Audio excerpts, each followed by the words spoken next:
15वीं रात आती है, उस रात में अल्लाह की रहमतों का नुज़ूल आसमाने दुनिया पर अल्लाह की शायान शान होता है। और अल्लाह अपने बंदों से फरमाता है कोई बख्शिश तलब करने वाला कि मैं उसके गुनाहों को माफ़ फरमा दूं? है कोई रिस्क मांगने वाला कि मैं उसके रिस्क में बरकतें नाजिल कर दूं? है कोई दुनिया की परेशानियों से छुटकारा मांगने वाला कि मैं दुनिया की मुसीबतों से उससे छुटकारा अता कर दूं? है कोई अपने गुनाहों पर शर्मिंदा होने वाला कि मैं उसके खताओं को माफ़ फरमा दूं? ये अल्लाह सूरज गुरूब होने से लेकर सूरज तुलू होने तक पूरी रात अपने बंदों के लिए ये सदा होती है। क्यों ना हो? अल्लाहु अकबर। या आपने सुना कि एक माँ अपनी औलाद पर कितनी मेहरबान होती है? एक माँ अपनी औलाद पर कितनी मेहरबान होती है? अल्लाहु अकबर। ये हदीस पाक है। मेरे आका ने इरशाद फरमाया कि वो खुदा अपने बंदों पर 70 माओं से भी ज्यादा मेहरबान है। अपने बंदों पर 70 माओं से भी ज्यादा मेहरबान है। कुरान पाक की एक आयत है जिसका मफहूम है, अल्लाह फरमाता है मैं अपने बंदों को क्यों बेजा तकलीफ दूं, मैं अपने बंदों को क्यों अजाब में गिरफ्तार करूं? मैं तो अपने बंदे की एक नेकी को तलाश करता हूं, जो एक नेकी मेरी रजा के लिए, मेरी खुशनुदी के लिए करता है। अगर बंदा मेरी रजा हासिल करने के लिए इबादत करता है, नेकी करता है, तो मैं उस एक नेकी के सदक़े में उसकी जिंदगी के गुनाहों को माफ फरमा दिया करता हूं। और एक बहुत अहम बात जिसको हम और आप हुकूकुल्लाह और हुकूकुल इबाद कहते हैं, इसके बारे में भी मैं आप लोगों को बताऊंगा, क्योंकि आजकल के हमारे हालात हैं, जरा सी बातों में भाइयों में लड़ाई झगड़े की नौबत आ जाए। बताओ ये सच है कि नहीं? जरा सी बातों में लड़ाई झगड़े हो जाते हैं। जमीन के मामलात में, माल तकसीम करने के मामलात में, घर में बहन की शादी होनी होती है, भाइयों में झगड़े हो जाते हैं। उस बहन का कितना दिल दुखता होगा कि जो उस घर से जाने वाली है उसको निकालने के लिए भी लड़ाई झगड़ों की नौबत होती है। आजकल के ये हालात हैं कि हमारे आपस में अफरा तफरी का माहौल है, और जब औलाद आपस में लड़ती है, झगड़ती है, माँ बाप को कितनी तकलीफ होती है इसका अंदाजा माँ बाप को ही। और ये सच है कि जब उस माँ का या उस बाप का इंतकाल हो जाता है, जो नाराजगी थी वो लोग खत्म कर देते हैं, जनाजे में शरीक होते हैं और रात को बैठकर कहते हैं कि साहब जितने भी गिले शिकवे थे सब दूर कर दो, अब बाप का इंतकाल हो गया है, हम सबको एक होकर रहना है। अल्लाह, कितनी तकलीफ थी ये बात है। बाप जीता रहा, माँ जीती रही, बाप के जीते जी तुम लड़ते रहे, माँ के जीते जी तुम लड़ते रहे। माँ बाप रातों को बैठकर एक दूसरे से कलाम करते रहे। ये औलाद जिसको हमने बड़े लाड प्यार से पाला था, ये औलाद जिसके बारे में माँ कहती है मैंने अपने जिगर के खून को दूध बनाकर जिस औलाद को पिलाया था, आज ये औलाद मुझे आंख दिखाती है। वो बाप कहता है कि जिस औलाद की खातिर मैंने अपने देश को छोड़ा, वो बाप कहता है जिस औलाद की खातिर मैंने मेहनत की गर्मी को बर्दाश्त किया, वो बाप कहता है जिस औलाद की खातिर मैं न रात को देखता था, न दिन को देखता था, न सुबह को देखता था, न गर्मी को देखता था, न ठंडी को देखता था। गर्ज ये कि पूरे साल जिस औलाद के लिए मैं माल कमाया करता था, अपनी औलाद को सुकून की जिंदगी देने के लिए अपने धूप अपने बदन को धूप की तपिश देता रहा। आज ये औलाद आपस में लड़ रही है, आज ये औलाद आपस में झगड़ रही है। अल्लाह पर किस कदर माँ बाप का दिल तपता होगा। मैं आपको बताऊं, आका की हदीस पाक है कि शबे बारात इतनी मुकद्दस रात है कि जिस रात में बंदा अल्लाह की बारगाह में इल्तिजा करता है, मौला मैं तेरा गुनाहगार बनता हूँ, खताकार बनता हूँ, तेरी बारगाह में मैं आया हूँ। आज की रात के ताल्लुक से मैंने उलमा से सुना है, उलमा कहते हैं कि आज की रात में अगर गुनाहों से माफी तलब करोगे अल्लाह तुम्हारी गुनाहों को माफ फरमा देगा। आज की रात में अगर तौबा करोगे तुम्हारी तौबा को अल्लाह कबूल फरमा देगा। अल्लाहू अकबर। आज के हमारे और तुम्हारे ये हालात हैं कि अगर दुनिया भी नुकसान होता है हमारे आंखों में अश्क आ जाते हैं, दुनिया भी कोई नुकसान होता है हम रोने लग जाते हैं, दुनिया भी कोई नुकसान होता है हमारी आंखों से आंसू जारी हो जाते हैं। अल्लाहू अकबर। हम सब बराबर नहीं सोचा करते कि ये 4 दिन की जिंदगी है, जिस जिंदगी के हम लोग नहीं रो रहे हैं, जिस जिंदगी को जमा करने के लिए हम और आप आंसू बहा रहे हैं, ये आंसू काम आने वाले नहीं है। कौन से आंसू काम आएंगे? मेरे आका की हदीस पाक है कि जब लोगों को जहन्नम की तरफ ले जाया जाएगा, जब गुनाहगारों को जहन्नम की तरफ ले जाया जाएगा, जब खताकारों को जहन्नम की तरफ ले जाया जाएगा, अल्लाहू अकबर, कैसे ले जाया जाएगा? उनके सरों को जमीन पर घसीटते हुए ले जाया जाएगा। अल्लाहू अकबर, जब लोगों के सरों को जमीन में घसीटा जाएगा, तकलीफ का क्या आलम होगा। आज उलमा कहते हैं कि आज हमें जरूरत है इस बात की कि तुम खुदा की बारगाह में आज अपनी जात को पेश करो, खुदा की बारगाह में आज तुम अपनी गुनाहों से तौबा करो, इसलिए कि खुदा अपने बंदों से कह रहा है, बख्शिश तलब कर लो, मैं तुम्हारे गुनाहों को माफ कर दूंगा, रिस्क तलब कर दो, मैं तुम्हें रिस्क अता फरमा दूंगा। ये खुदा हमसे कह रहा है। हमें और आपको चाहिए कि हम आज की रात अपने सर को सजदे में रखें, खुदा की बारगाह में दुआ करें, मौला सजदे को सर में रखना ये मेरा काम था, मेरे सजदे को कबूल करना तेरा काम था, तुझे मैं तेरे महबूब का वास्ता पेश करता हूँ, मेरे सजदे को कबूल फरमा ले और मेरी जिंदगी के खताओं को माफ फरमा दे।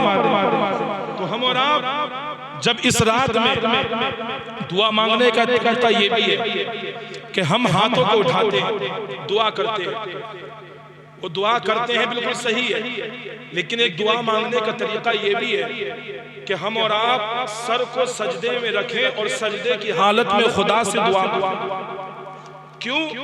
इसलिए कि जब बंदा सजदे की हालत में होता है तो सजदे की हालत में बंदे के दरमियान और खुदा के दरमियान जितने पर्दे होते हैं, जितने हिजाबात होते हैं, जब बंदा सजदे की हालत में होता है, बंदा और खुदा के दरमियान जितने हिजाबात होते हैं, तमाम पर्दों को हटा दिया जाता है। सबसे ज्यादा बंदा खुदा के करीब सजदे की हालत में होता है। तो अगर हम और आप सजदे की हालत में खुदा से दुआ मांगे, अगर हम आंसुओं को बहाएं, मैं बताऊं आपको कि खुदा के खौफ से जो आंसू बहाए जाते हैं, खुदा के खौफ से जो हमारे आंखों से अश्क निकलते हैं, उनके अंदर ताकत और पावर कितनी ज्यादा होती है। अगरचे बज़ाहिर ये देखने में जरा से कतरात हो, मैं आपको बताऊं, अगर हमने दुनिया में गुनाह किया है, अगर हम खतावार हैं, दुनिया के अंदर मुजरिम थे, दुनिया के अंदर गुनाहों में अपने वक्त को जाया करते थे, नमाजों में गफलत बरतते थे, माँ बाप की नाफरमानी करते थे, शराब नोशी करते थे, ज़िना को आम करते थे, जुआ खेला करते थे, लोगों के पीठ पीछे बुराइयां किया करते थे, झूठ बोला करते थे, आपस में हसद रखा करते थे, बुग़्ज़ो कीना रखा करते थे, एक दूसरे को बददुआ दिया करते थे। अगर ये तमाम बुराइयां हमारे अंदर जन्म ले रही है, अगर हम दुनिया में अपनी जिंदगी को गुजारते हैं, लेकिन इसी हाल में अगर हम खुदा की बारगाह में हाजिर हो जाए, सजदे में अपने सर को रखकर दुआ करें, मौला मैं तेरा गुनाहगार बंदा हूँ, तूने मुझे जीने के लिए सांस अता की है, मैं तेरी एक सांस का बदला अता नहीं कर सकता, मैं तेरी एक सांस का बदला मौला मैं तुझे नहीं दे सकता, तेरा मुझ पर लाख लाख शुक्र एहसान है। मौला तूने मुझे पानी पिलाया, तूने मुझे खाना खिलाया, तूने मुझे तरह तरह की नेमतों से सरफराज फरमाया, तरह तरह की ग़िज़ाएं तूने मुझे अता फरमाई। लोगों के घर के अंदर भूखमरी हो रही है, लोग खाने के लिए परेशान हैं, लोगों के घरों में फाके होते नजर आ रहे हैं, लेकिन मौला तूने मुझे सखी बनाया है, तूने मुझे हाथ फैलाने वाला नहीं बल्कि हाथ से लोगों को अता करने वाला बनाया है। मौला मैं तेरा शुक्र अदा करता हूँ, तेरा मुझ पर एहसान है। मौला मैं खताएं मुझसे हो गई है, मैं तेरा गुनाहगार बंदा हूँ, आज तेरी बारगाह में इस मुबारक रात में आया हूँ, इस उम्मीद पर आया हूँ कि तू गुनाहों को माफ फरमाने वाला है। मौला अगर तू मेरे गुनाहों को माफ ना करेगा तो कौन करेगा, तू मेरी खताओं पर कपड़ा न डालेगा तो कौन डालेगा, तू मेरी खताओं को माफ ना करेगा तो कौन करेगा। मौला मैं अपनी गफलत के अंदर जिंदगी को गुजारता रहा, आज की रात बड़ी मुबारक रात है, आज की रात में मेरी जिंदगी का फैसला होगा, आज की रात में रिस्क तकसीम किया जाएगा, इस साल में कौन मालदार होगा, किसको माल देकर आजमाया जाएगा, कौन ऐसे लोग होंगे कि जिनके माल को छीन कर आजमाया जाएगा, किसी की औलाद को छीन कर आजमाया जाएगा, किसी के बाप को मौत देकर लोगों को आजमाया जाएगा। मौला आज की रात में तू फरिश्तों को तमाम चीजें सपुर्द करेगा, कितनी दुनिया में कहां बारिश होगी ये जिम्मा तू फरिश्तों के हवाले करेगा, कितना किसके किस्मत में रिस्क दिया जाएगा ये फरिश्तों को तू जिम्मा सपुर्द करेगा, किसकी मौत आएगी ये तू जिम्मा फरिश्तों को देगा। मौला मौला मैं नहीं जानता कि आने वाले शबे बरात तक मेरी जिंदगी लिखी हुई है या नहीं लिखी हुई है। कितने ऐसे लोग होते हैं कि जिनकी मौत का परवाना इस साल शबे बरात की रात में लिख दिया जाता है, लेकिन वो शादियों की तैयारियों में होते हैं, वो अकीक़त की तैयारियों में होते हैं, वो घर बनाने की तैयारियों में होते हैं। कितने ऐसे लोग हैं कि जिनके बारे में मौत लिख दी गई है कि इस साल इन्हें मौत आएगी, शबे बरात के 2 महीने बाद मौत आएगी, शबे बरात के 5 महीने बाद मौत आएगी। लोगों की मौतें आज की रात में लिखी जा रही है, लेकिन आज का हमारा नौजवान जिससे कहा जाता है खुदा के लिए गाड़ियों पर सवार होकर लोगों को तकलीफ ना पहुंचाओ, गाड़ियों पर सवार होकर लोगों की तकलीफों का सबब ना बनो, आज की रात हम लोगों को मुखातब करके कहते हैं ऐसी रात हमारी जिंदगी में दोबारा आए या ना आए,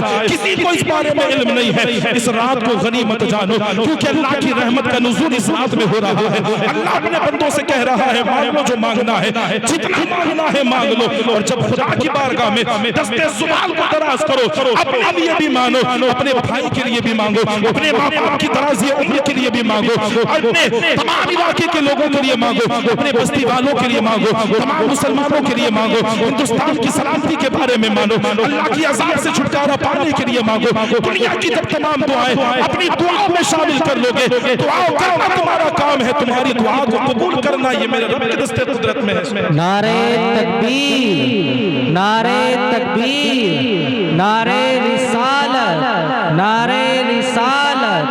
हजरत अल्लामा मौलाना अब्दुल कादिर साहब, हजरत अल्लामा मौलाना अब्दुल कादिर साहब, नारे तकबीर, नारे रिसालत। कहीं ऐसा ना हो कि आज की रात ये निकल जाए और आने वाली शबे बरात से पहले हम कब्रों में पहुंच जाएं, और कब्र में पहुंचने के बाद तने तनहा अपनी कब्र में बैठकर हम हसरत करें कि काश मैंने अपने इमाम की बात मान ली होती, अपनी उलमा की बात मान ली होती, काश मैंने उस रात में खुदा की बारगाह में बख्शिश तलब कर ली होती, इस कब्र में बिच्छुओं का मुझे सामना नहीं करना पड़ता। जरा आंखों को बंद करके तसव्वुर की दुनिया में जाकर देखो, हमा वक्त जिस इंसान को बिच्छू डसेंगे, हमा वक्त जिस इंसान को सांप डसेंगे, किस कदर तकलीफ का आलम उस कब्र के अंदर तने तनहा इंसान होगा। अल्लाहु अकबर। जिस औलाद के लिए, जिस रिश्तेदार के लिए, जिन दुनिया वालों के लिए तुमने अपनी जिंदगी को सर्व कर दिया, ये 10वां और 20वां और 40वें तक तुम्हारी कब्रों में पहुंचेंगे।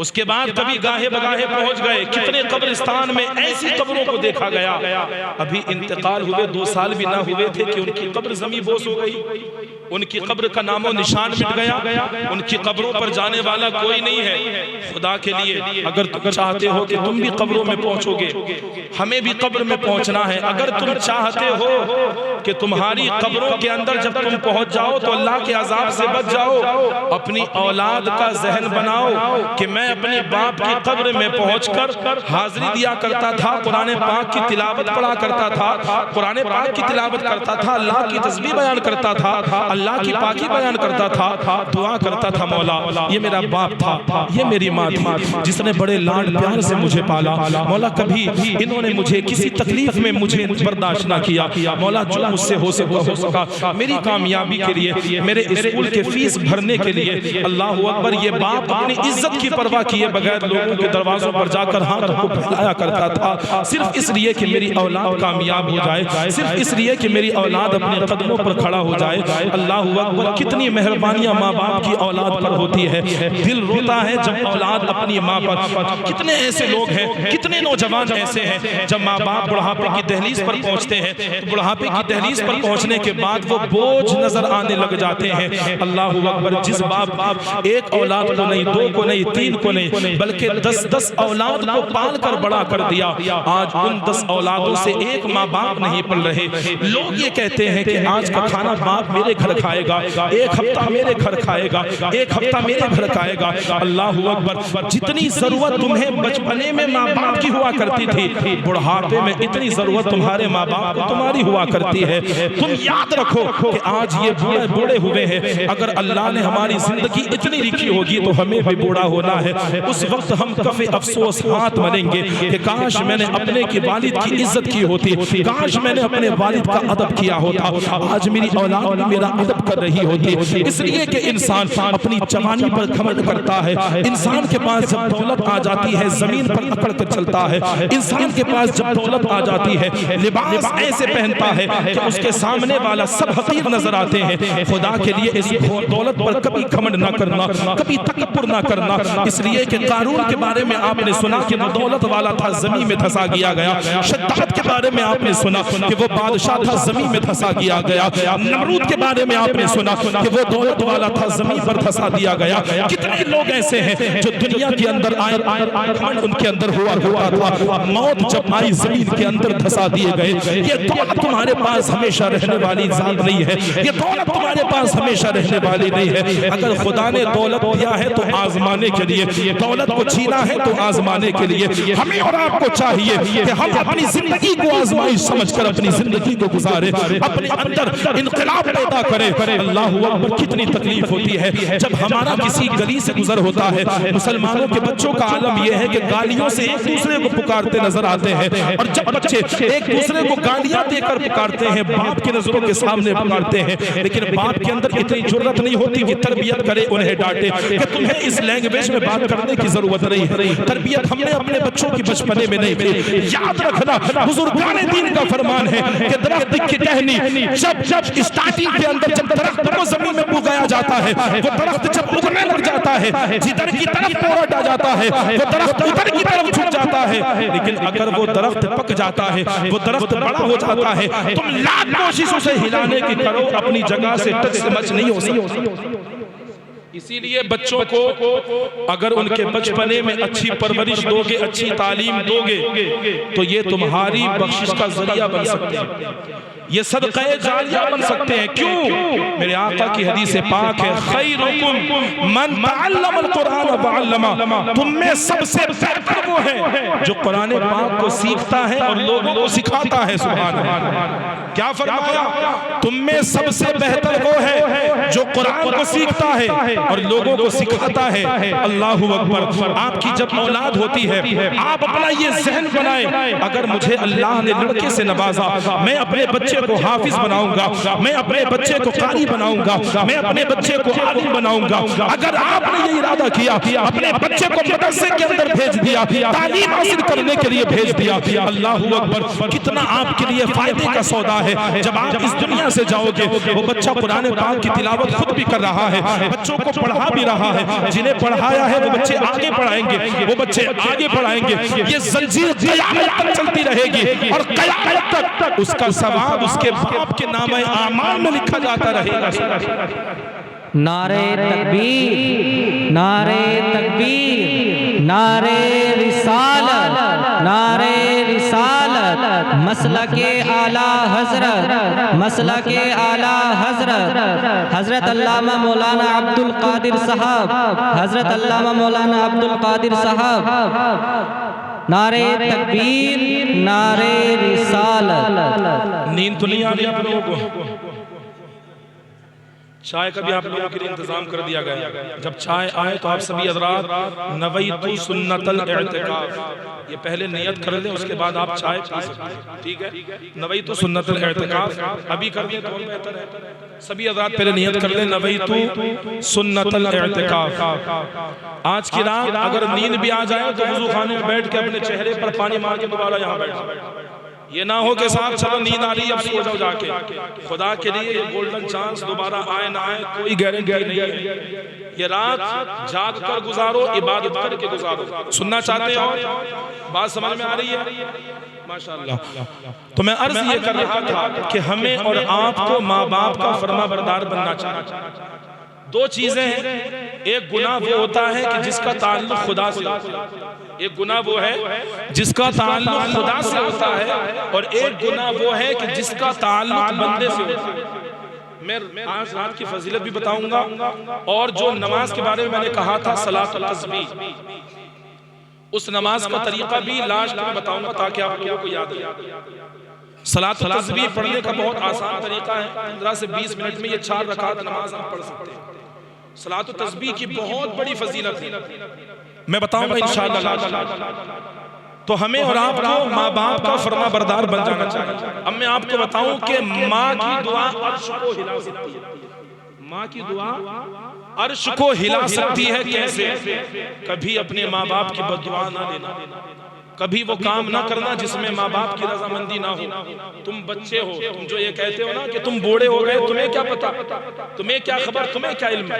ये वही है जिन्होंने तुम्हें पाला है, ये वही है जिन्होंने तुम्हें तालीम दी है, ये वही है जिन्होंने तुम्हें इस काबिल बनाया कि तुम MBBS डॉक्टर बने या तुम इंजीनियर बने। ये तमाम चीजें जो तुम्हें मिली हैं ये माँ बाप की वजह से। अब मैं आपको बताऊं, फकीह हजरत अल्लामा अबुल लैस हिकायत नकल फरमाते हैं, आप बयान करते हैं, एक अल्लाह के वली जो अपनी माँ के बड़े फरमाबरदार थे, अपनी माँ के पास पहुंचे और पहुंचने के बाद अपनी माँ से कहने लगे, ऐ माँ जान, अगर आपकी इजाजत हो तो मैं खाने काबा का तवाफ करना चाहता हूँ, खाने काबा जाना चाहता हूँ, अपने आंखों से अल्लाह के घर का दीदार करना चाहता हूँ।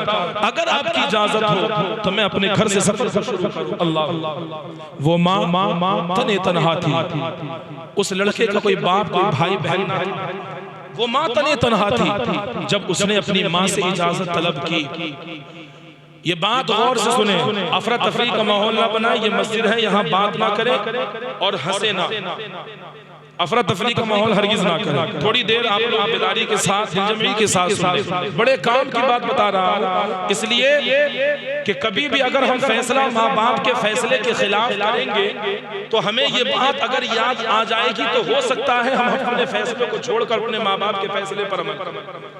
ये बताने का मकसद ये है कि हमें माँ बाप की नाफरमानी करते वक्त अगर ये बात जो मैं आपको बता रहा हूँ, अगर ये बात याद आ गई तो मैं यकीन और दावे के साथ कह सकता हूँ कि माँ बाप की नाफरमानी कभी नहीं करूँगा।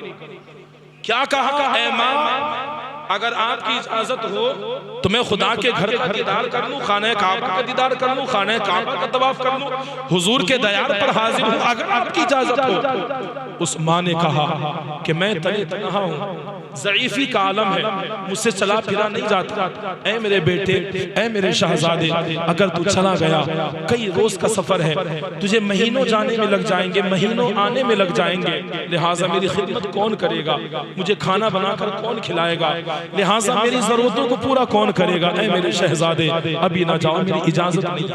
अल्लाह, अब वो अल्लाह के वली थे, उनके जो साहबजादे थे वो अल्लाह के वली थे। उन्होंने सोचा कि यार मैं अल्लाह के घर का दीदार तो करने जा रहा हूँ, अगर अपनी माँ की बात नहीं भी मानूंगा तो क्या हो जाएगा, अल्लाह के घर ही तो जा रहा हूँ, वहां जाकर जब मैं दुआ करूंगा अल्लाह मेरी दुआ को कबूल फरमा लेगा, मेरी बख्शिश हो जाएगी। हुजूर की जो हदीस है, मंज़ारा कब्री वजबत लहू शफाअती, जिसने मेरी कब्र की ज़ियारत की उसके लिए मेरी शफाअत वाजिब हो गई, तो हुजूर की शफाअत तो मुझे मिल जाएगी।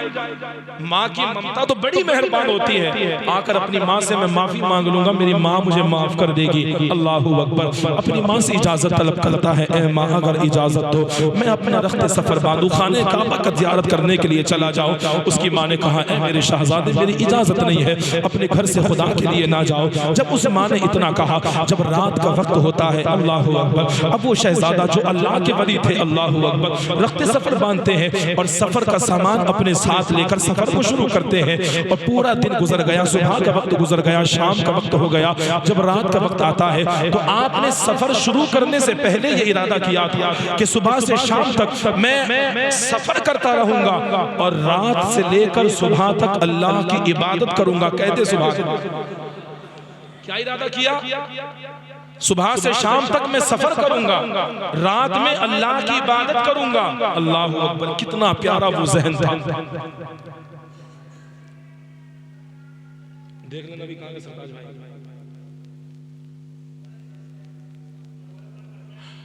जो जिम्मेदार हज़रात में जाकर देख लें। दुरूद पाक पढ़ें, अल्लाहुम्मा सल्ली अला सय्यिदना व मौलाना मुहम्मद मुबारक वसल्लम सल्लल्लाहु अलैहि अलैका या रसूल अल्लाह। तो क्या कहा? आप मेरी तरफ मुतवज्जो हो जाएं, जो जिम्मेदार हज़रात हैं वो बात कर लेंगे। तो क्या कहा? ऐ माँ अगर आपकी इजाजत हो तो मैं खाने काबा की तरफ चला जाऊं। आपने इरादा किया कि मैं पूरे दिन सफर करूंगा, रात में अल्लाह की इबादत करूंगा। इस इरादे के साथ जब अपने घर से निकले, जब रात का वक्त हुआ,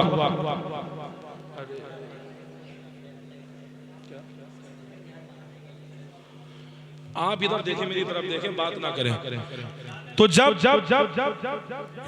जब उन्होंने सफर का इरादा किया, पूरे दिन सफर करते थे, रात में इबादत करते थे। अल्लाहु अकबर। जब अपने घर से वो रवाना हो गए, मदीने के सफर के लिए निकल गए, खाने काबा के सफर के लिए निकल गए। अल्लाहु अकबर। जब उस माँ को जरूरत का एहसास होता है, वो माँ अपने शहजादे को आवाज लगाती है, ऐ फला मेरी बात सुनो। एक मर्तबा आवाज लगाती है, कोई जवाब नहीं आता। दूसरी मर्तबा कहती है, ऐ फला मेरी बात सुनो। दूसरी मर्तबा आवाज लगाती है, कोई जवाब नहीं मिलता। तीसरी मर्तबा आवाज लगाती है, ऐ फला, ऐ मेरे शहजादे मेरी बात को सुनो, मुझे जरूरत महसूस हो रही है। अल्लाह अकबर। वो माँ अपने घर में तने तनहा है, अपने शहजादे को आवाज लगा रही है, लेकिन आवाज है कि आते नहीं। वो माँ कहती है, अच्छा मेरे शहजादे ने मेरी नाफरमानी की है, मेरी बात को दरकिनार किया है, मेरी नाफरमानी की है। अल्लाह अकबर। जब इतना वो माँ सोचती है, औलाद की तरफ से जब कोई जवाब नहीं मिलता, औलाद की तरफ से जब कोई रिस्पॉन्स नहीं मिलता, वो माँ खुदा की बारगाह में अपने हाथों को दराज करती है, अल्लाह की बारगाह में फरियाद करती है, ऐ मेरे खुदा, मैं तेरी बारगाह में दुआ करती हूँ कि मेरा बेटा खाने काबा तक पहुंचने ना पाए। क्या दुआ की? मेरा बेटा खाने काबा तक ना पहुंचने पाए। मेरी इजाजत के बगैर मेरा बेटा गया, उसे एहसास नहीं हुआ कि मेरी माँ तन्हा रहती है। अल्लाहु अकबर। जब उस माँ ने इतनी दुआ की, जब माँ की दुआ अर्श से टकराती है, वो माँ की आह असर रखती है, वो माँ की दुआ जब अर्श से टकराती है, वो दुआ खुदा की बारगाह में कबूल होती है। जब उस माँ ने इतना दुआ की, दुआ करने के बाद जब अपने हाथों को नीचे किया है, अल्लाहु अकबर। सुबह सुबह का वक्त है, वो नौजवान, वो अल्लाह के वली जो अपने सफर को जारी रख रहे थे, और सफर को तय करने के बाद जब रात में किसी मकाम पर अल्लाह की इबादत के लिए रुकते हैं, अल्लाह के घर के अंदर सजदे करते हैं, अल्लाह के घर के अंदर रुकू करते हैं, क़ियाम करते हैं, अल्लाह की जात को मना रहे होते हैं, अल्लाह की रजा हासिल करने के लिए पूरी रात अल्लाह की इबादत में लगे हुए हैं। अल्लाहु अकबर। क्या देखा जाता है, जिस गांव में अल्लाह के वो वली क़याम फरमाते हैं, उस गांव के अंदर चोरों का बेसेरा होता है, चोर उस गांव में दाखिल होते हैं। कुदरत का फैसला देखो, करिश्मा देखो कुदरत का। आज हम और आप ये समझते हैं कि ये बूढ़े हो चुके हैं, ये ज़ईफ हो चुके हैं, ये क्या जानते हैं जो हम इस दुनिया को जानते हैं। खुदा के लिए कभी ज़बान पर ऐसे गिले शिकवे न लाना। माँ बाप की जिसमें फर्मा बरदारी हो, उसी में तुम्हारी कामयाबी है। अगर तुम्हारे माँ बाप का फैसला अगर तुम्हें सही नहीं लगता, अदब के दायरे में अपनी माँ से कलाम करो, अदब के दायरे में अपने बाप से कलाम करो, इसलिए कि अल्लाह ने इरशाद फरमाया, वबिल वालिदैन ihsana, वालिदैन के साथ हुस्न सलूक करो। इम्मा यबलुगन्ना इंदकल किबरा अहदुहुमा औ किलाहुमा फला तकुल लहुमा उफ। तो तुम उन्हें मुंह तक ना कहो। अगर उनकी तरफ से कोई परेशानी भी तुम्हें आ जाए तो तुम्हारी जबान से उफ तक नहीं निकलना चाहिए, तुम्हारी जबान से कोई गिले शिकवे के अल्फाज नहीं निकलना चाहिए। अल्लाह ने कुरान पाक में हमें हुक्म दिया है। आज हम और आप क्या करते हैं, इस मौजू को जो मैंने अपना उन्वाने सुखन बनाया है, इसलिए बनाया है कि घर में शादी होती है, लड़ाई झगड़े होते हैं, घर में अकीका होता है, लड़ाई झगड़े होते हैं, जमीन का बंटवारा होता है, लड़ाई झगड़े होते हैं। मैं आपके जहन को साफ करना चाहता हूँ आज की रात में, इसलिए कि हमारे दिलों में सबके लिए मोहब्बत होनी चाहिए। मैं आपके दिल में जहन्नम का खौफ पैदा करना चाहता हूँ।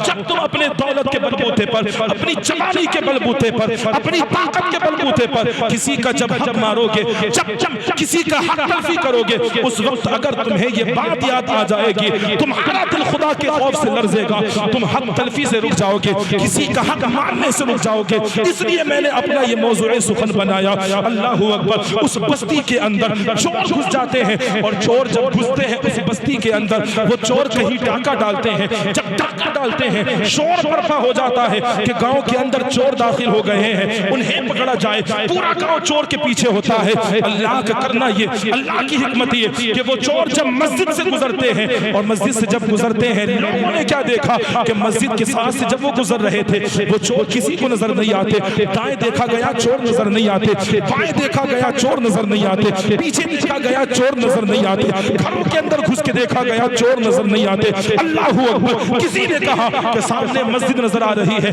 इस मस्जिद में भी देख लिया जाए, हो सकता है कि चोरों ने यहाँ पनाह ले ली हो। अल्लाह अकबर। अब तमाम लोग मस्जिद के अंदर दाखिल होते हैं और जब मस्जिद में दाखिल होते हैं वो अल्लाह के वली जिन्होंने रफ्ते सफर मदीने का बाना है, जिन्होंने सफर का इरादा मक्के का किया है, लेकिन वालिदा की इजाजत के बगैर निकले हैं। अल्लाह अकबर। आप देखें, दिल के कानों को खोलकर मेरी बात को सुने, दिल में मेरी बात को जगा दें। तमाम लोग मस्जिद में दाखिल होते हैं और दाखिल होने के बाद कहते हैं कि चोर यही है और सजदे की आड़ ले रहा है। ये हमसे अल्लाह का फैसला और अल्लाह की हिकमत देखो, कैसा वक्त बदलता है, कैसे हालात पलट जाते हैं। आज हम ये सोचते हैं कि आज हम करोड़पति हैं तो हम कुछ भी कर सकते हैं, आज हम करोड़पति हैं तो किसी गरीब का हक मार सकते हैं, आज हम करोड़पति हैं तो चुटकियों में हम फैसले कर सकते हैं। ऐसा हरगिज़ नहीं है, इसलिए कि मैंने खुद सुना है ऐसे ऐसे करोड़पति जो अपनी जिंदगी को गुजार रहे थे, जो डॉक्टर थे, जो दूसरों को देखा करते थे, जब बीमारी में मुलव्विस हुए तो 20-20 लाख का एक इंजेक्शन उन डॉक्टरों को लगा। खुदा के घर में देर है अंधेर नहीं है, वक्त बदलने में वक्त नहीं लगता, टाइम बदलने में वक्त नहीं लगता।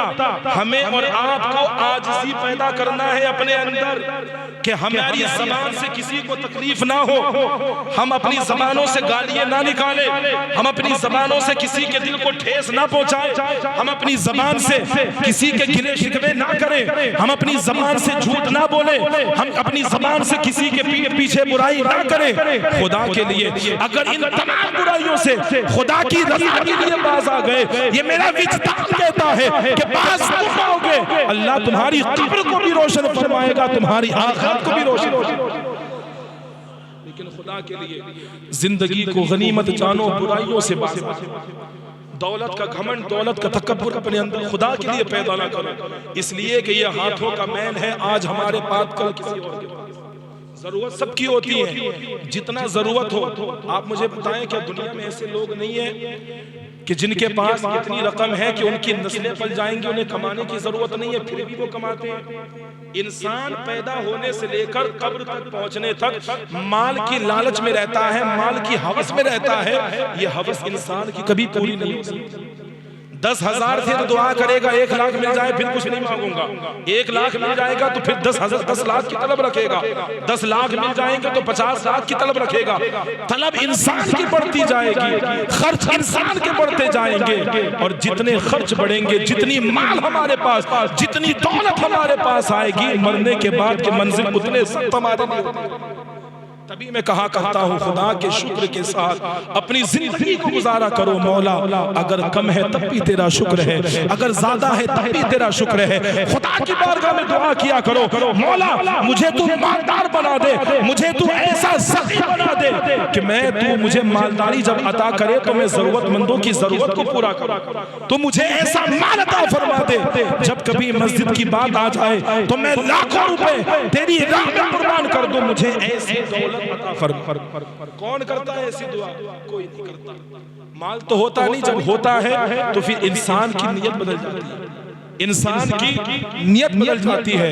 यही पैसा, यही माल बरोज़े महशर सांप की शक्ल में इंसान के गले में लिपट कर उसके आंखों के सामने अपने फने को रखकर कहेगा, मुझे पहचानता है मैं कौन हूँ। इंसान पूछेगा, इतना डरावना सांप मेरी नजरों के सामने, अल्लाह मैं इसका सामना कैसे करूंगा?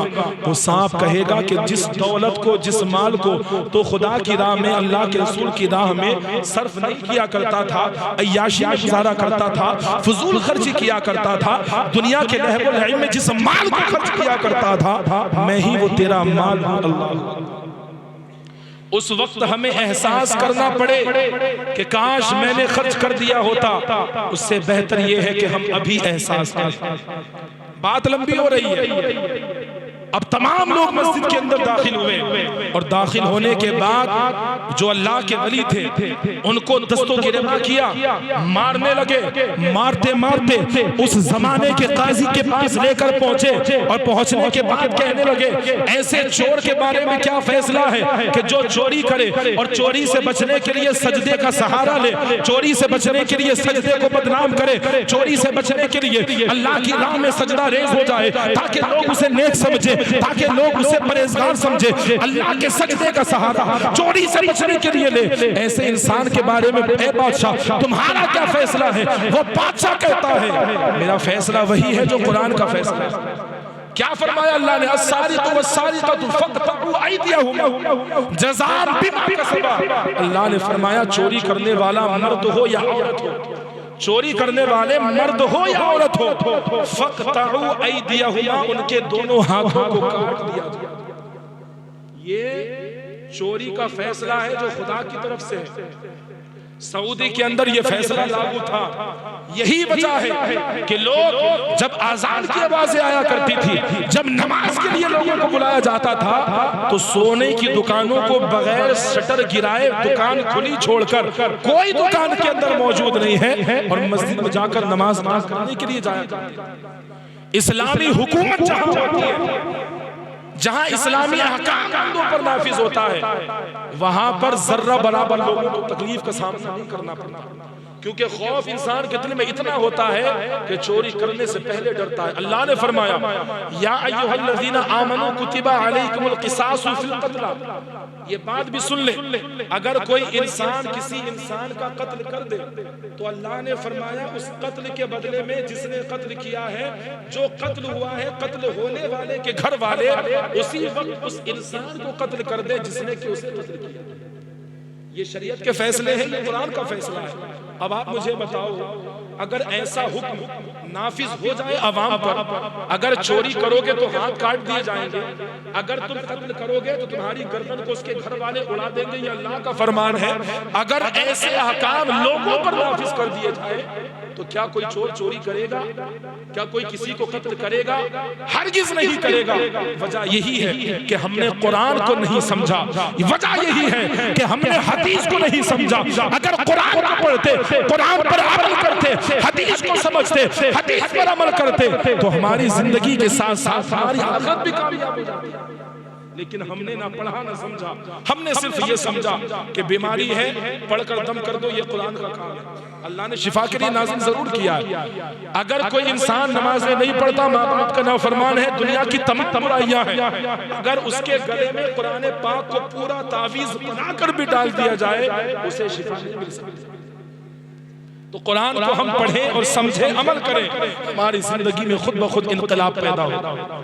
वो अल्लाह के वली जिनको लोगों ने गिरफ्तार किया, मस्जिद से मारते हुए लेकर गए और बादशाह के दरबार में लेकर गए। बादशाह ने कहा कि वो इंसान जिसने चोरी की और अल्लाह के सजदे को बदनाम किया, नमाज की शक्ल वो बना लिया ताकि लोग उसे माजूर समझे, उस इंसान के बारे में मेरा ये फैसला है कि उसके दोनों पैरों को काट दिया जाए, उसके हाथों को काट दिया जाए, उसकी आंखों को निकाल लिया जाए। अल्लाहू अकबर। देखा आपने, माँ बाप की नाफरमानी करते हुए अल्लाह के वली तो जरूर थे, अल्लाह की इबादत करने वाले तो जरूर थे, लेकिन ये उम्मीद थी कि माँ की ममता बड़ी मेहरबान होती है, जब मैं सर करके वापस आऊंगा माँ मुझे माफ फरमा देगी। लेकिन माँ को जब तकलीफ का एहसास हुआ, माँ ने अर्ज़ खुदा की बारगाह में दुआ की, ऐ मौला मेरा बच्चा खाने काबा तक पहुंचने ना पाए, खाने काबा तक पहुंचने ना पाए, मदीना मुनव्वरा तक पहुंचने ना पाए। माँ की दुआ जब अर्श से टकराती है,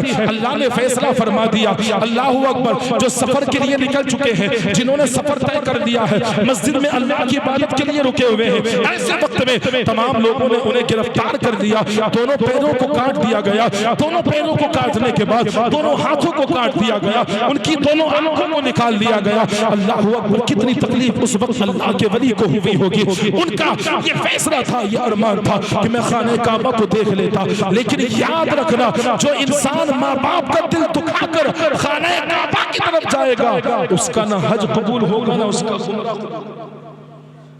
माँ बाप का दिल दुखा कर अगर खाना काबा को जाओगे, न तवाफ कबूल होगा, न हज कबूल होगा, न उमरा कबूल होगा। तो हम क्यों अपने माँ बाप का दिल दुखाते हैं? हम भी तो कभी किसी औलाद के माँ बाप बनेंगे, कभी हमारे साथ हमारी औलाद ये अगर इस तरीके की हरकतें करेगी, हमें कितनी तकलीफ होगी। अल्लाहु अकबर। उनकी आंखों को निकाल दिया गया, हाथों को काट दिया गया, पैरों को काट दिया गया, और काटने के बाद जब उनसे पूछा गया, ऐ बंदे जरा ये तो बता तू कहाँ से ताल्लुक रखता है? क्योंकि जब इंसान को सजा दी जाती है तो दिल नर्म हो ही जाता है, दिल में मोहब्बत पैदा हो ही जाती है। अल्लाहु अकबर। कितनी तकलीफ दी गई, कदमों को काटा गया, हाथों को काटा गया, आंखों को निकाला गया। अब पूछते हैं जरा ये तो बताओ कहां से आना हुआ, कहां से तुम आ रहे हो? ये तुम्हारी सजा है जो तुमने चोरी की है, ये उसका ऐलान हो रहा है। अल्लाहु अकबर। वो अल्लाह के वली कहते हैं कि ये चोरी की सजा नहीं, बल्कि ये ऐलान करो कि ये माँ बाप की नाफरमानी की सजा। क्योंकि वो जानते थे अपनी माँ की बात मैंने नहीं मानी, अपनी माँ की बात को मैंने नहीं माना, ये माँ की बद्दुआ का असर है। क्योंकि मजलूम की दुआ और खुदा की दरमियान, मजलूम और खुदा के दरमियान कोई पर्दा नहीं होता, कोई हिजाब नहीं होता। मजलूम जब खुदा की बारगाह में दुआ करता है तो उसकी दुआ डायरेक्ट अर्श तक पहुंचती है और उसकी दुआ अल्लाह। तो मजलूम जिस पर जुल्म किया जाता है उसकी दुआ में ये पावर है, कोई पर्दा कोई हिजाब नहीं होता। अल्लाहु अकबर। अब वो अल्लाह के वली कहते हैं कि मैं फला बस्ती से आया हूँ, मेरा नाम ये है। जब नाम लोग सुनते हैं, सुनने के बाद जब उनके कलाम को सुनते हैं, ऐसा असरदार उनका कलाम होता है कि सबके आंखों से आंसू जारी हो जाते हैं। लोग कहते हैं कि अल्लाहु अकबर, आज हमसे ये क्या हो गया? ये तो अल्लाह के वली थे, ये तो हमारे पड़ोसी गांव से ताल्लुक रखते हैं, जिनसे लोग शिफा पाते हैं, जो रातों रात अल्लाह की इबादत करते हैं। अल्लाह के वली के ताल्लुक से हमने कितना बड़ा फैसला कर दिया। अगर ये फैसला जो हमने इनके बारे में किया है, अगर उस बस्ती वालों को पता चल गया, वो ईंट से ईंट बजा देंगे। लिहाजा हम रात के पहर में इन्हें उठाकर इनके गांव के हवाले कर देंगे। अब लोग ये करते हैं, जब रात का वक्त आता है और रात के वक्त में उस अल्लाह के वली को उठाकर उनके गांव में जंगलों की तरफ रखते हैं। अल्लाहु अकबर। वो सिसक से सिसकते अपने घर की तरफ जाते हैं, और जब घर की तरफ जाते हैं माँ आवाज लगाती है, क्योंकि माँ जब अपनी औलाद को रोज आवाज लगाती है, माँ को अपनी औलाद की याद आ जाती है। माँ लगाती है, ऐ मेरे शहजादे, ऐ मेरे लफ्ते जिगर। जब माँ अपनी औलाद को पुकारती है, आवाज आती है। किसकी आवाज आती है? अल्लाहु अकबर। वो कहता है कि मैं भूखा हूँ, मुझे खाना खिला दिया जाए। जब उस माँ के कानों से ये आवाज टकराती है, वो माँ कहती है, आवाज तो मुझे सुनी सुनाई लगती है, आवाज तो जानी पहचानी लगती है। वो माँ कहती है कि आओ मेरे पास आ जाओ, मैं तुम्हें खाने के लिए कुछ दे दूं। क्योंकि कई रोज से फाके थे, कभी उन्होंने खाना नहीं खाया था, कई रोज से पानी नहीं पिया था, कई रोज से फाके में थे। अल्लाहु अकबर। अपनी माँ के पास जब पहुंचते हैं, आंखों की बिनाई चली गई है, हाथों को काट दिया गया है, कदमों को काट दिया गया है, सिसकते सिसकते अपने घर के दरवाजे पर पहुंचते हैं। अपनी माँ से कहते हैं, मैं भूखा हूँ, मुझे खाना दिया जाए। उसकी माँ कहती है, आओ बेटा मेरे पास आ जाओ, ताकि मैं तुम्हें खाने के लिए कुछ अता कर दूं। जब इतना वो माँ कहती है, अल्लाहु अकबर, सामने जो सिसकता हुआ आया है वो माँ का शहजादा है। वो शहजादा कहता है, ऐ माई, मेरे कदम काट दिए गए हैं, मेरे अंदर चलने की ताकत न रही। वो माँ कहती है, अपने हाथों को दराज करो कि मैं तुम्हें खाने के लिए कुछ अता करूं। अल्लाहु अकबर। ये उस माँ के शहजादे हैं। वो कहते हैं, ऐ माई, मेरे हाथों को काट दिया गया है, मैं अपने हाथों में कोई चीज नहीं ले सकता, आप मुझे कोई चीज खाने के लिए अता कर दे। अल्लाहु अकबर। वो माँ कहती है, वो माँ वली की माँ है, आओ मेरे पास आओ, आओ दरवाजे के करीब आ जाओ। वो शहजादे कहते हैं, मेरे पास कदम नहीं है, मेरे पास हाथ नहीं है, आप खुद चलकर आ जाएं, मुझे खाने के लिए दे दे, बड़ी शिद्दत की भूख लग रही है। इतना कहना होता है। वो माँ कहती है, तुम गैर महरम हो, तुम्हारी नजर जब मुझ पर पड़ेगी, अल्लाह की बारगाह में मुझे हिसाब देना होगा। किसी गैर महरम की नजर मुझ पर पड़ गई, किसी गैर महरम की नजर मुझ पर पड़ गई। अब आप अपने सीने पर हाथ रखकर बताओ, ये अल्लाह वालों की शान है कि जो ये सोचा करते हैं, किसी गैर महरम की नजर हम पर ना पड़ जाए, हमारे जिस्म पर ना पड़ जाए, हमारे बालों पर ना पड़ जाए। आज के हालात क्या है, जब किसी के घर में शादी होती है, शादियों में आजकल के दौर में फैशन इतना ज्यादा हो चुका है कि बाप अपनी लड़की से कहता है बेटी अपने सर पर दुपट्टा रख लो, वो बाप अपनी बेटी से कहता है, लेकिन वो बेटी अपने सर पर दुपट्टा रखना अपनी दुश्वारी समझती है। वो बाप कहता है बेटी नकाब पहनकर चले जाओ, वो बेटी नकाब नहीं पहनती है। क्यों नकाब पहनेगी? तुमने औलाद को अपने बचपने में इतनी ढील दी, इतना लाड प्यार से तुमने पाला कि तुम्हारी औलाद तुम्हारी नाफरमान हो गई। तुम चीखते हो, चिल्लाते हो, तुम्हारी बात तुम्हारी औलाद पर असर नहीं करती। वजह यह है कि तुमने अपने बच्चों को दीन की तालीम नहीं दी, तुमने अपने बच्चों को कुरान की तालीम नहीं दी, तुमने अपने बंदे बच्चों को कुरान की सीरत नहीं सिखाई, हुजूर की सीरत का दर्स नहीं दिया। अगर तुमने अपने बच्चों को दीनदार बनाया होता, जब बच्ची छोटी थी, उस छोटी बच्ची को जब तुमने कहा होता बेटी दुपट्टा पहनकर मदरसा जाया करो, बेटी दुपट्टा पहनकर शादियों में जाया करो, बेटी दुपट्टा पहनकर नकाब पहनकर घर से बाहर निकला करो, वो छोटी सी बच्ची जब नकाब पहनकर निकलती, जब रास्ते से गुजरती, बस्ती वाली देखते और देखने के बाद ये कहते यार जरा सी बच्ची है, नकाब पहन के निकला करती है, सर पर दुपट्टा डालकर निकला करती है, बस्ती के लोग उसे दुआएं देते नजर आएंगे। लेकिन हम और आप तो ये सोचते हैं कि अभी तो छोटी सी बच्ची है, जब बड़ी हो जाएगी तब हम ये कहेंगे। यहाँ तक कि वो वक्त ज़ाया हो जाता है और हम और आप अपने बच्चों की तरबियत नहीं कर पाते। खुदा के लिए अपने बच्चों की अच्छी तरबियत करो, बचपनों से अपने बच्चों पर ध्यान रखो, पढ़ाई में अपने बच्चों पर सख्ती करो। अगर बच्चों को खिलाने की बात आ जाए तो सोने का लुक़्मा खिला देना, लेकिन पढ़ाई में कभी कॉम्प्रोमाइज मत करना। नारे तकबीर, नारे तकबीर, नारे रिसालत, नारे रिसालत, मसलके आला हजरत, मसलके आला हजरत, हजरत अल्लामा मौलाना अब्दुल कादिर रामपुरी, हजरत अल्लामा मौलाना अब्दुल कादिर रामपुरी। नारे तकबीर, नारे रिसालत।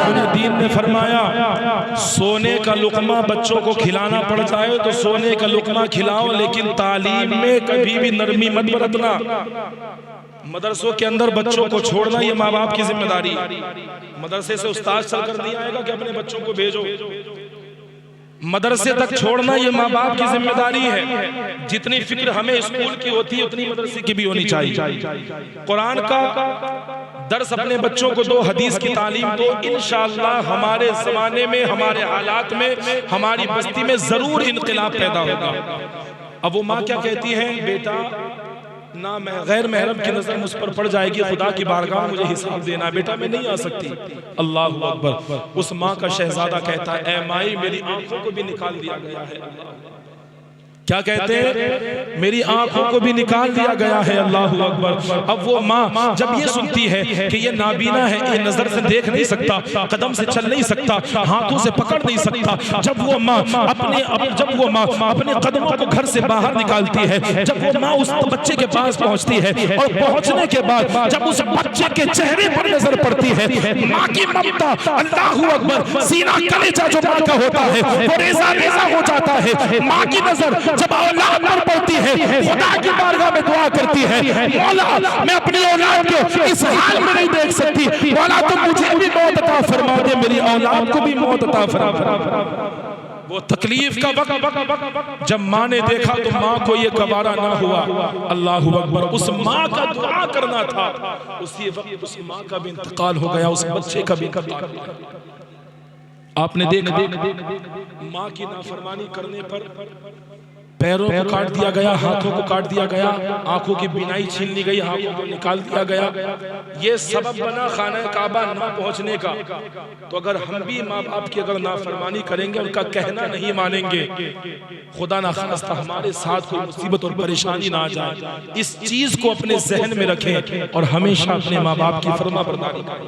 अब चलते चलते इस रात के ताल्लुक से मैं बता दूं कि आपको क़ज़ाए उम्री कैसे अदा करना है, सलात तस्बीह कैसे अदा करनी है और इस रात की फजीलत क्या है।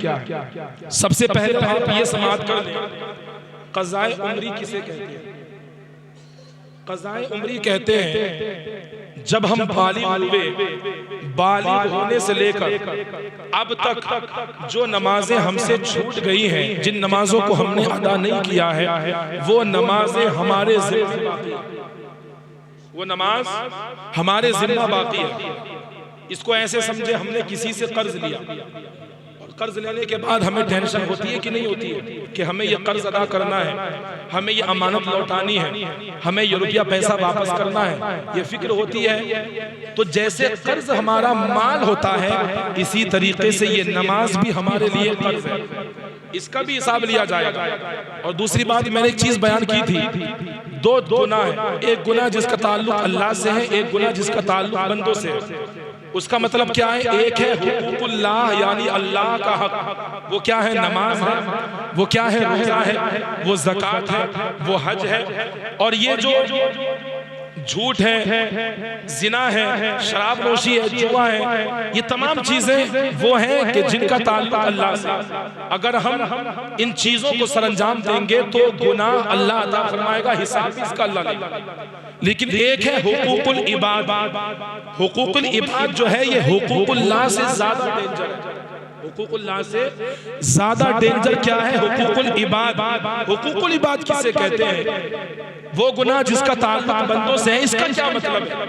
इसका मतलब ये है, अगर हमने अपनी जबान से किसी को तकलीफ पहुंचाई, हमारे कुछ कहने से अगर किसी को बुरा लग गया, अगर उस बंदे का दिल दुख गया, अल्लाह फरिश्तों से फरमाता है, ऐ मेरे फरिश्तों, इसकी जबान से आज मेरे फला बंदे के दिल को ठेस पहुंची है, जब तक मेरा ये बंदा जिसके दिल को ठेस पहुंची है, जब तक ये बंदा इस बंदे को माफ नहीं करता, ऐ फरिश्तों, मैं उस वक्त तक इस बंदे को माफ नहीं करूंगा। अगर हमने ज्यादा देर हो गई क्या? ज्यादा देर हो गई?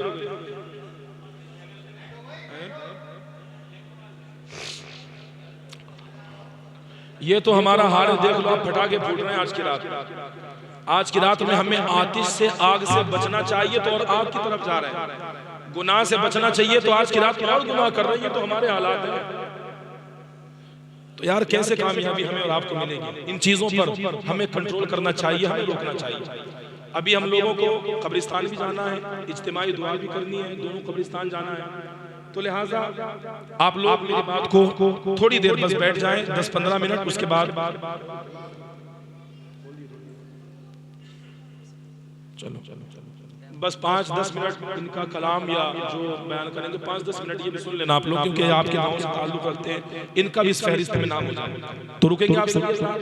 कब्रिस्तान भी जाना है, इज्तिमाई दुआ करनी है। आप तने तनहा जाओगे, दुआ करके आ जाओगे, आपकी दुआ कबूल हो या ना हो, क्योंकि हुजूर की हदीस है कि जो माँ बाप का नाफरमान है, इस रात में उसकी दुआ कबूल नहीं होगी। जो रिश्तेदारी को तोड़ने वाला है, कता ताल्लुक करने वाला है, उसकी दुआ इस रात में कबूल नहीं होगी। वो इंसान जो जिनाकार है, वो इंसान जो शराब नोशी करता है, उनकी दुआ भी इस रात में कबूल नहीं होगी। तो लिहाजा अगर हम अपनी दुआओं को कबूल कराना चाहते, अगर हमारी दुआ कबूल ना हो, लेकिन जब लोग ज्यादा होंगे और किसी का आमीन कहना कबूल हो गया, तो हो सकता है उनके सदक़े में हमारी भी दुआ कबूल हो जाए। तो ये फायदे की बात है। आप सभी हज़रात रुके, क्योंकि मैं बार बार कह रहा हूँ, आज की रात जागो, इबादत करो। और आज की रात अगर तुम रोगे अपने जो हमने गुनाह किए हैं ना बड़े बड़े, मैं हुस्ने ज़न्न रखता हूं कि यहाँ किसी ने शराब नहीं पी, खुदा ना खास्ता अगर किसी ने पी लियो तो आप तौबा कर लें आज की रात, क्योंकि तौबा का दरवाजा खुला हुआ है। अल्लाह आज कह रहा है, माफी मांगो, मैं माफ कर दूंगा। अगर खुदा ना खास्ता किसी ने पी लियो तो खुदा के लिए तौबा कर लेना। अगर किसी से जिना हो गया हो, ऐसी तौबा करना कि मौला आज के बाद में जिना नहीं करूंगा, मैं तो बंदा हूँ, खता गलतियों का पुतला हूँ, खताओं का पुतला हूँ, मौला मुझे माफ फरमा दे। अगर सच्चे दिल से शर्मिंदा होगे, अल्लाह के नबी ने फरमाया कि तुम रो, अगर रो नहीं सकते तो रोने जैसा अपना मुंह बना लो, और रोने जैसा मुंह तो हम बना ही सकते हैं। अपने गुनाहों पर जो हमने कोतक किए हैं, जो हमने गुनाह किए हैं, अगर उन गुनाहों को याद कर लें तो जरूर हम शर्मसार हो सकते हैं। तो आज की रात इंशाअल्लाह हम लोगों को जागना है। तो मैं अर्ज ये कर रहा था हुकूकुल्लाह और हुकूकुल इबाद। हुकूकुल इबाद में ये है कि हमारी जबान से किसी को तकलीफ पहुंची हो तो ये हुकूकुल इबाद। हमने किसी का माल लिया, उस माल को नहीं लौटाया, ये हुकूकुल इबाद। किसी ने हमें अमानत दी, हमने उस अमानत में खयानत की, ये हुकूकुल इबाद। किसी की जमीन हमने हड़प ली, ये हुकूकुल इबाद। किसी को हमने गाली दी, उसके दिल को ठेस पहुंची, ये हुकूकुल इबाद। किसी के पीठ पीछे हमने बुराई की और उसको पता चल गया कि हमने उसकी बुराई की, ये हुकूकुल इबाद। ये तमाम चीजें हुकूकुल इबाद में भी आती है और हुकूकुल्लाह में भी आती है। तो लिहाजा हुकूकुल इबाद करने वाला जब इस दुनिया को छोड़कर जाएगा, अल्लाह की बारगाह में पहुंचेगा, महशर में पहुंचेगा, और जब बंदा कहेगा मौला ये तेरा वो बंदा है जिसकी वजह से मुझे ठेस पहुंची, मुझे जिसकी बात से तकलीफ हुई, जिसके काम से तकलीफ हुई, यही वो बंदा है। अल्लाह फरमाएगा बता है मेरे बंदे, इसने तेरा हक मारा था, इसने तेरे दिल को ठेस पहुंचाया था, इसने रिश्तेदारी को छोड़ा था, तूने माफी मांगी थी लेकिन माफ नहीं किया था, ये वही बंदा है, बता तू क्या चाहता है। उस वक्त वो बंदा जिसके दिल को ठेस पहुंची है वो कहेगा मौला मैं ये चाहता हूं कि इसके जितने नेकियां हैं वो नेकियां मुझे दे दी जाए। क्या कहा जाएगा?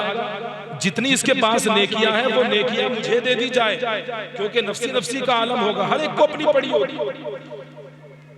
उस वक्त हर इंसान को नेकियों की जरूरत होगी।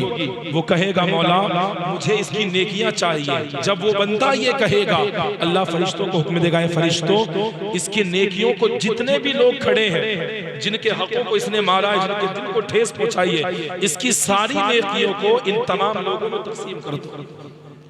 उस वक्त उस इंसान का क्या हाल होगा जो नेकियों के लिए परेशान होगा, जो लोगों से नेकियां मांगना चाह रहा होगा, और उसकी नेकियां जब लोगों को दे दी जाएंगी, कोई नेकी उसके पास बाकी ना रहेगी। उस वक्त उसका आलम क्या होगा? जब नेकियां सारी उसकी खत्म हो जाएंगी, फिर भी कुछ ऐसे लोग रह जाएंगे जिनका हक उसने मारा था। अब अल्लाह फरमाएगा ऐ मेरे बंदो, इसकी तो सारी नेकियां खत्म हो गई, लोगों को तकसीम कर दी गई, अब तुम इससे क्या चाहते हो? तुम्हारे दिल को दुनिया में इसने तकलीफ पहुंचाई थी, आज हम तकलीफ पहुंचाने को आम बात समझते हैं, आज रिश्तेदारी को तोड़ने को आम बात समझते हैं। खुदा के लिए अगर आपका भाई आपसे नाराज है, अगर आप सर झुकाकर माफी मांग लोगे तो आपकी इज्जत कम नहीं हो जाएगी। उस भाई की नजर में पूरी जिंदगी के लिए आपकी इज्जत बढ़ जाएगी कि मेरा ये वो भाई है कि जो मेरे पास आया था, जिसने मुझसे माफी मांगी थी, जिसने मुझसे माफी मांगने में पहल की थी, ये मेरा वो भाई है। उसकी नफरत मोहब्बत में तब्दील हो जाए। लेकिन घमंड से हमें फुर्सत मिले तब तो हम माफी मांगे, तकब्बुर से हमें छुटकारा मिले तब तो हम ये काम करें। लिहाजा घमंड तकब्बुर खत्म करो, आजिज़ी पैदा करो, अपनी जबान में नरमी पैदा करो, अपनी जबान में मिठास पैदा करो, नबी की सीरत पर अमल करो। अब ये जब मामला होगा, अल्लाह फरमाएगा ऐ मेरे बंदो, इसके तो तमाम नेकियां खत्म हो गई, सिर्फ गुनाह ही गुनाह बाकी है, अब तुम क्या चाहते हो? अल्लाह अकबर। वो बंदे कहेंगे मौला हम ये चाहते हैं कि हमारे जिम्मा जितने गुनाह हैं उन गुनाहों को हमसे उतार करके इसके ऊपर डाल दो। अल्लाह पहले से दलदल में जो फंसा हुआ हो उस पर और दलदल डाल दी जाए, कितनी तकलीफ होगी उस वक्त। एक नेकी भी नहीं बची, जन्नत जाने की उम्मीद छोड़ देगा वो इंसान। उन तमाम लोगों के गुनाह उस पर मुसल्लत कर दिए जाएंगे। अब सिर्फ खता ही खता है, खता ही खता है। फरिश्ते मुंह के बल घसीटते हुए जहन्नम की तरफ ले जाकर जहन्नम में। ये हुकूकुल इबाद को हम इतना हल्का समझते हैं। खुदा के लिए बंदों का दिल दुखाने से बाज आ जाओ, इमामों का दिल दुखाने से बाज आ जाओ, माँ बाप का दिल दुखाने से बाज आ जाओ, क्योंकि इनसे हमारा इस्लामी रिश्ता है, इनसे हमारा खूनी रिश्ता अगरचे ना हो, इस्लामी रिश्ता है। अपने रिश्ते को समझो। आज मुसलमान परेशान क्यों है? दुनिया की कौमों में इत्तेहाद हो रहा है, और जिस कौम की इत्तेहाद की मिसालें पेश की जाती थी वो कौम बंटवारे में तकसीम होती जा रही है, वो कौम बढ़ती जा रही है, बिरादरी बढ़ती जा रही है। आज के हमारे ये हालात हैं, इतने बुरे हालात हो चुके हैं कि मस्जिद में इमाम भी रखेंगे तो बरादरी वाला रखेंगे, हम शेख हैं तो इमाम भी शेख रखेंगे, हम तुरक हैं तो इमाम भी तुरक रखेंगे। ये आज के हमारे हालात हैं।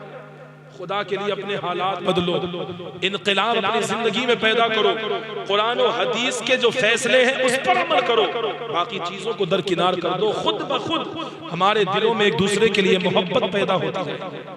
सुधार तो लाने की कोशिश करो। हमने दुनिया का ठेका नहीं लिया।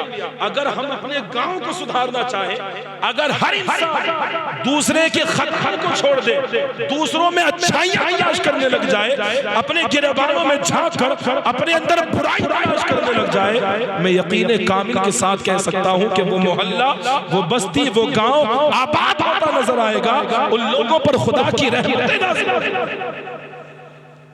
अपने अंदर बुराइयां तलाश करो, दूसरों में खूबियां तलाश करो। अगर कोई किसी के ऐब को बयान कर रहा हो, उसे खबरदार कर दो कि ऐबों पर पर्दा डालो। अगर तुम अपने गुनाहों पर शर्मसार हो, अगर तुम माफी चाहते हो, आप मुझे बताएं, इतने लोग यहाँ बैठे हैं, कोई नौजवान यहाँ मौजूद हो, उस नौजवान के मोबाइल में दुनिया की खुराफात, उस नौजवान के मोबाइल में दुनिया भर की बुराइयां हो, अब उस नौजवान के मोबाइल को निकाल करके यहाँ स्क्रीन लगा करके अगर तमाम लोगों को दिखाया जाए तो वो इंसान अपनी निगाहों को उठा सकता है कभी?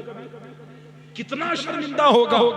हम चंद लोग हैं, अगर हमारे गुनाहों को इन लोगों पर जाहिर किया जाए, हम नजर नहीं उठा सकते, वो इंसान घुट-घुट कर मर जाएगा। मैदाने महशर में तो पूरी दुनिया होगी, मैदाने महशर में तो पूरी दुनिया के लोग होंगे। जब वहां लोगों के ऐबों को बयान किया जा रहा होगा, उस वक्त हमारा क्या हाल? खुदा के लिए लोगों के ऐबों पर पर्दा डालो, अपने अंदर बुराइयां, दूसरों के अंदर अच्छाइयां तलाश करो, इंशाअल्लाह हमारे हालात बेहतर होंगे। और मुसलमान सब के सब एक हो जाओ, इत्तेफाक और इत्तेहाद और मुत्तफिक हो जाओ। अगर तुम मुत्तफिक हो गए तो जमाने वाले लाख कोशिश कर ले, मुसलमान का बाल बाका नहीं कर सकते। हम मुत्तफिक तो हो जाएं, दिलों में नफरत निकाल करके मोहब्बत तो पैदा करें। जब हमारे हालात ये होंगे कि हमारा पड़ोसी घर बना रहा है, बिल्डिंग बना रहा है, तो हम उसके मुखालिफ हो जाते हैं, बद्दुआएं करने लग जाते हैं। ये तो हमारे हालात हैं। खुदा के लिए इन सब चीजों को दूर कर दो। तुम्हारे बद्दुआ देने से, तुम्हारे दिल में हसद और बुग़्ज़ रखने से उस इंसान के अंदर माल में कोई कमी नहीं आएगी। जितना अल्लाह ने जिसके किस्मत में लिखा है उतना उसको मिलकर रहेगा। हम हसद पैदा कर लें, हम बुग़्ज़ रख लें, हम कीना रख लें, दुनिया की बुराइयों को अपने अंदर जन्म दे लें, लेकिन जितना रिस्क अल्लाह ने जिसकी किस्मत में लिखा है उतना मिलकर उसको रहेगा, उतना उसे मिलेगा। तो जब हमें पता है तो क्यों हम हसद पैदा करते हैं?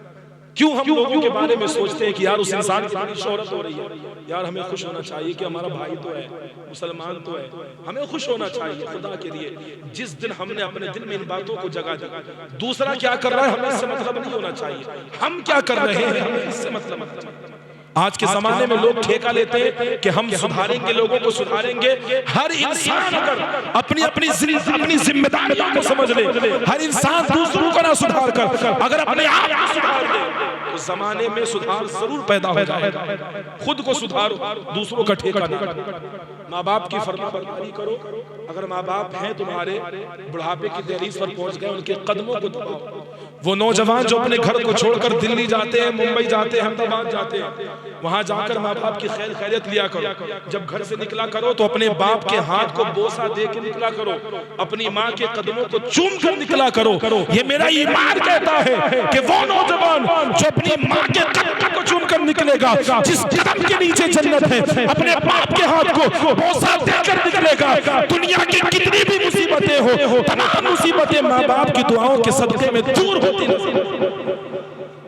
कितना खुश होगा उस माँ का दिल कि जब तुम बाहर का इरादा करोगे, कदमों को चूमोगे, अल्लाहु अकबर। वो माँ पूरी रात खुशी के मारे नहीं सोगी कि आज मेरे बेटे को हुआ क्या है, आज की रात ये मेरे कदमों को चूम कर गया है, अपने बाप के हाथों को चूम कर गया है। इसमें शर्मिंदगी किस बात की है यार? हम उस माँ बाप की ही तो औलाद है। कैसी शर्मिंदगी, कैसा शर्माना? शर्मिंदगी को छोड़ो, शर्माने को छोड़ो। आज ही से ये इरादा करके उठो, हम जब भी अपने घर से बाहर जाएंगे बाप के हाथों को बोसा देकर जाएंगे इंशाअल्लाह। सभी वादा करें इंशाअल्लाह, हम आज से इस अमल को करेंगे। मस्जिद में बैठकर वादा कर रहे हो, वादा झूठा नहीं होना चाहिए। इंशाअल्लाह मुझे आप लोगों से उम्मीद है कि जरूर आप मेरी इस बात पर अमल करेंगे इंशाअल्लाह। और हुकूकुल इबाद, बात बहुत लंबी हो रही है। हुकूकुल इबाद यानी लोगों को दिल दुखाने से बचो, अल्लाह भी माफ नहीं करेगा जब तक वो माफ ना करना। तो हमें वो काम ही क्यों करना जिससे लोगों को ठेस पहुंचे, तकलीफ पहुंचे। अपने आप को सुधारो, अपनी जिंदगी को समझो और अपनी जिंदगी को समझ करके सादा सिंपल जिंदगी गुजारो। दुनिया का तमाम आराम ले लो, दुनिया की दौलत अपने ऊपर खर्च करो, बच्चों पर खर्च करो, शादियों में खर्च करो, सारे काम करो। अगर उन सारे कामों के साथ कितना अच्छा होगा अगर तुम नमाजें भी पढ़ोगे, अगर तुम रोजे भी रखोगे, माँ बाप की फर्मा बरदारी भी करोगे, झूठ बोलने से गुरेज करोगे, गुनाहों से बचोगे, नेकियां अपने अंदर पैदा करोगे, भलाई के काम करोगे, लोगों के बारे में हुस्न ज़न रखोगे, अपनी जबान से लोगों के दिलों को तुम सुरूर पहुंचाओगे। अगर ऐसी जिंदगी हमारी हो गई तो खुदा के वास्ते मैं ये आपसे कहना चाहता हूं, जब मरोगे, जब लोग कहेंगे ना साइड में खड़े हो होकर कि यार ये इंसान वो था कि जिसके बारे में हर इंसान इसकी भलाई के बारे में गुण गा रहा है, इसकी भलाइयां बयान कर रहा है, अच्छाइयां बयान कर रहा है। मेरे नबी की हदीस से बात है कि जिसके बारे में, जिसकी अच्छाई के बारे में लोग गवाही देते हैं, अल्लाह रब्बुल इज्जत उसकी मग़फ़िरत फरमा दिया। तो काम वो करके जाओ कि लोग तुम्हारी बुराई अच्छाई ना करें तो बुराई भी ना करें। और अपने मोबाइलों को साफ सुथरा रखो, ऐसा ना हो कि किसी हादसे में, किसी एक्सीडेंट में हम किसी हादसे का शिकार हो जाएं, वो मोबाइल जब हमारे घर वालों तक पहुंचे तो हम मर जाएं, लेकिन उस वक्त हमारे माँ बाप को पता चले कि मेरी औलाद इतनी दलित में थी, इतनी गुनाहों में थी। खुदा के लिए अपने मोबाइलों का सही इस्तेमाल करो, अपने मोबाइलों का सही इस्तेमाल करो, गलत इस्तेमाल से बचो। इसलिए कि मौत के बाद शर्मिंदा होने की जगह नहीं है, लेकिन माँ बाप तुम्हारे शर्मिंदा हो जाएंगे जब मोबाइल का लॉक टूटकर जब घर वालों के पास पहुंचेगा। इसीलिए मैं कहता हूँ मेरे बातों को अपने दिल में जगह दो, अमल की कोशिश करो। मेरा मकसद ये नहीं होता कि ये मैं बातें बताऊँ, आपका मकसद ये नहीं होना चाहिए कि हमसे हम सुने। खुदा के लिए अमल की कोशिश करो। आज की रात 15वीं रात है, अब हमें जो इबादत करनी है क़ज़ाए उम्र की नियत बता दूं, नियत बता दूं। बहुत से लोग ऐसे होते हैं जो नियत को फर्ज समझते हैं, ये समझते हैं कि अगर हम नियत नहीं करेंगे तो हमारी नमाज नहीं होगी। ऐसा हरगिज़ नहीं। नियत क्या है? नियत है मुस्तहब। मुस्तहब का मतलब होता है कि अगर आप अपनी ज़बान से नियत करोगे तो आपको सवाब मिलेगा। अगर ज़बान से नियत नहीं करोगे, सिर्फ दिल में सोच लोगे, तब भी आपकी नियत हो जाएगी, आपकी नमाज हो जाएगी। नियत दिल के इरादे का नाम है। हम घर से निकले, ये सोच कर निकले कि हमें ज़ोहर की नमाज पढ़नी है। अब आप वुज़ू करके मस्जिद में पहुंचे, बगैर नियत करे आपने अल्लाहु अकबर कह के नियत मान ली, तो आपकी नमाज बिला करार, जितना नियत करने पर सवाब मिलता उतना ही सवाब आपको अल्लाहु अकबर कह कर नियत करने पर भी मिल जाएगा। ये होता है कि नहीं होता है साहब जनाजे की नमाज में कि साहब नियत बता दो, नियत बता दो। भाई जो सीखने की जगह है वहां सीखो, जो पढ़ने की जगह है वहां पढ़ो। मस्जिदों में जब बयान होता है तो जुम्मों के दिन नहा करके 1:30 बजे लोग आते हैं, फिर कहते हैं हमें कुछ नहीं पता, हमें नियत नहीं पता। कहां से इल्म होगा? आसमान से डायरेक्ट नाज़िल थोड़ी होगा, इल्हाम थोड़ी होगा। हम जब तक वक्त की कुर्बानी पेश नहीं करेंगे, ऐसी महफिलों में जब तक हम नहीं जाएंगे, हमारे अंदर इल्म पैदा नहीं हो सकता। इंसान की जिंदगी में जो निखार पैदा होता है वो इल्म से होता है। इल्म नूर है, जितना इल्म हासिल करोगे, जितना इल्म लोगों को बांटोगे, उतना ही नूर तुम्हारे जिस्म के अंदर पैदा होगा। इल्म को हासिल करो। तो नियत दिल के इरादे का नाम है। घर से हम निकले ज़ोहर की नमाज की नियत करके, वही हमारी नियत हो गई, वही नियत काफी है। जनाजे की नमाज पढ़ रहे हैं, हम नियत कर लें कि अल्लाह मैं जनाजे की नमाज पढ़ रहा हूँ, इस इमाम के पीछे पढ़ रहा हूँ, अल्लाह अकबर कह के नियत मान ले, तब भी हमारी नमाज हो जाएगी। तो नियत दिल के इरादे का, लेकिन फिर भी मैं बता दूं, नियत की मैंने 2 रकात नमाज फर्ज, नियत की मैंने 2 रकात नमाज फर्ज फज्र की क़ज़ाए उम्री। अब क़ज़ाए उम्री में जो हम नमाज अदा करते हैं उसमें होता क्या है? मिसाल के तौर पर हम 14 साल की उम्र में बालिग़ हुए, 14 साल की उम्र में हम पर नमाज फर्ज हुई, 15 साल तक हमने मुसलसल नमाज पढ़ी, 16 साल तक मुसलसल नमाज पढ़ी, 17वें साल में हमने जनवरी के महीने में 1 तारीख को फज्र की नमाज छोड़ी। 2 साल तक मुसलसल नमाज पढ़ी हमने, कोई नमाज नहीं छोड़ी। 17वें साल में जनवरी की, मिसाल दे रहा हूँ, ऐसा जरूरी नहीं, मिसाल समझाने के लिए। 17वें साल में जनवरी के महीने में 1 तारीख को हमने एक नमाज हमसे छूटी, फरवरी में भी छूट गई, मार्च में भी छूट गई, 18वें साल में भी छूटी, 18वें में, 19वें में, 20वें में छूटती रही। अब हमें पता नहीं है कि कितनी नमाजें हमारे फजर पर छूट। जब हम क़ज़ाए उम्री की नियत करेंगे तो जो 17वें साल की उम्र में जनवरी के महीने में पहली तारीख को जो पहली फजर की नमाज हमसे छूटी थी, क़ज़ाए उम्री की जब हम नियत करेंगे तो हमारी वो वाली नमाज, बात समझ में आई? कौन सी नमाज? जो सबसे पहले हमारी फजर की नमाज छूटी थी, फजर की हमने नियत की है तो वो वाली नमाज कबूल होगी। फिर उसके बाद वाली क़ज़ाए उम्री सिर्फ हमें कहना है और वो नमाजें मुसलसल पैदर पे अदा होती जाएंगी। पहले वो नमाज होगी, फिर उसके बाद वाली, फिर उसके बाद वाली, फिर उसके बाद वाली, ऐसे करके हमारी नमाज होगी। और सबसे आसान तरीका ये है, आज हमारी उम्र 25 साल की हो गई, मिसाल के तौर पर 14 साल में हम बालिग हुए, तो 14 से लेकर 25 तक अगर हमने नमाज नहीं पढ़ी है तो कितने साल हो गए? 14 से 25 तक 11 साल हो गए। तो अब 25 से लेकर 36 साल तक हम मुसलसल फजर की नमाज पढ़ने लग जाए तो हमारी सारी नमाजें अदा हो जाए। ये आसान तरीका है। अब जोहर की नियत कैसे करेंगे? नियत की मैंने 4 रकात नमाज फर्ज नियत करता हूँ, लफ्ज ये नहीं होना चाहिए, ना जनाजे में ये होना चाहिए ना फर्ज नमाजों में। नियत करता हूँ ये लफ्ज नहीं होना चाहिए। बेहतर नियत क्या है? नियत की मैंने, क्या नियत की मैंने 4 रकात फर्ज जोहर की क़ज़ाए उम्री वास्ते अल्लाह ताला के लिए, वो मेरा काबा शरीफ की तरफ अल्लाह अल्लाह। इसी तरीके से असर की नियत है, मगरिब की, इशा की। और एक बात, जब हम फजर की नमाज पढ़ेंगे तो फजर की नमाज में सुन्नतें नहीं पढ़ेंगे, क्योंकि सुन्नतों की क़ज़ा नहीं होती, सिर्फ हमें फर्ज पढ़ना। जोहर में भी, असर में भी, मगरिब में भी, इशा में भी सिर्फ हमें क़ज़ाए उम्री में फर्ज पढ़ने हैं, सुन्नतें नहीं पढ़नी है, क्योंकि सुन्नतों की क़ज़ा नहीं होती, सिर्फ फर्ज की क़ज़ा होती है। तो फजर की, जोहर की, असर की, मगरिब की, इशा की हम पढ़ेंगे, लेकिन इशा की नमाज में वित्र भी पढ़ना लाजमी है क़ज़ाए उम्री में। इशा की फर्ज नमाज के साथ साथ हमें वित्र की नमाज पढ़ना जरूरी है, क्योंकि वित्र की नमाज पढ़ना क्या है? वाजिब। और वाजिब जब तक अदा नहीं करेंगे, जब तक हमारे जिम्मे से साक़ित नहीं होगी। तो ये बात समझ में आ गई। नियत का तरीका, क़ज़ाए उम्री का मतलब क्या होता है, ये बात आप लोगों ने समझ ली। अब और एक काम वाली बात कि हम क़ज़ाए उम्री की जो नमाज पढ़ते हैं उसको हम शॉर्ट में पढ़ना चाहते हैं ताकि कम वक्त में ज्यादा नमाज पढ़ें। तो हम क्या करें? अल्लाह अकबर कह के नियत माने, सना पढ़ लें, औज़ुबिल्लाह बिस्मिल्लाह पढ़ें, अल्हम्दु पढ़ लें, छोटी छोटी सूरत पढ़ लें, और जब हम रुकू में जाएं तो रुकू में एक बार सुभान रब्बियल अज़ीम करें, खड़े हो जाएं, अल्लाहु लिमन हमिदा रब्बना वलकल हम्द, फिर सजदे में जाएं, एक मरतबा सुभान रब्बियल आला कह लें। तो 3 की जगह अगर एक मरतबा हम कह लेंगे तो हमारी नमाज हो जाएगी।